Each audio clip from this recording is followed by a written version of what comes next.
Generator automatic AMA panel power own automatic generator on అవుతుంది. Power రాగానే automatic generator of అయిపోతుంది. ఒక person లేకుండానే ఆటోమేటిక్ రన్ అవుతుంది, ఆటోమేటిక్ ఆగిపోతుంది, కట్ ఆఫ్ అయిపోతుంది.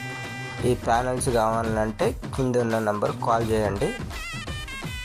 జనరేటర్ తగ్గట్టు మనం డిజైన్ చేస్తాం, కేవీని తగ్గట్టు డిజైన్ చేస్తాం. ఎలక్ట్రికల్ సెంటీమీటర్ అండ్ జనరేటర్ కేవీని తగ్గట్టు లోడ్ చెక్ చేసి మనం ప్యానల్ డిజైన్ చేస్తాం. ఏటి వేస్తూ కావాలంటే ఏటి వేస్తూ, కాంటాక్టులతో కావాలంటే కాంటాక్టులతో, కస్టమర్ స్కోప్ని బట్టి మనం ప్యానల్ తయారు చేస్తాం.